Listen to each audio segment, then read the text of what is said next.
যেই স্বামী এখন অমানুষ, সে মানুষ হতে সময় লাগবে না। আর মানুষ এখন হোক আর না হোক 2 দিন পরে হইতে বাধ্য।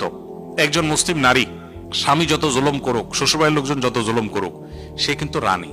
কিভাবে রানী? কারণ তার যখন ছেলে মেয়ে হয়, এই ছেলে মেয়েগুলো যখন বড় হয়, এগুলো কি মায়ের পক্ষে থাকে না বাপের পক্ষে থাকে? সব মায়ের পক্ষে থাকে, তাই না? এখন যে বাপটা সারা জীবন মার প্রতি জুলুম করছে, কথা কথা গালিগালাজ করছে, গায়ে হাত তুলছে, পোলাপান যখন বাপের কাঁধ বরাবর হয়ে যায়, মাথা যখন বাপের মাথা সমান সমান হয়ে যায়, তখন কি বাপের এটা করতে পারে? তখন সুইয়ের মতো সোজা হয়ে যায় বুড়া। এরপর যখন নাতিপুতি হয়, তখন সবগুলো ওই দাদির পক্ষে, নানির পক্ষে, বুড়ার পক্ষে একটাও না। বুড়ার তখন বাসার জায়গাই থাকে না, মসজিদে যায় বসে। এবার মসজিদেও শান্তি নেই, কারণ মুয়াজ্জিন বলে চাচা বাইরে দরজা আটকাবো। ঠিক না ঠিক? প্রত্যেকটা ফ্যামিলিতে আপনি দেখবেন।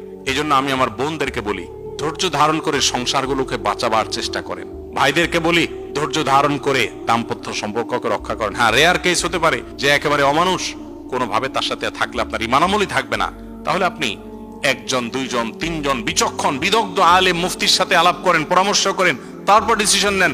হুটহাট তালাক দিতে যাবেন না। হুটহাট তালাক দিয়ে পরে আফসোস করতে হবে।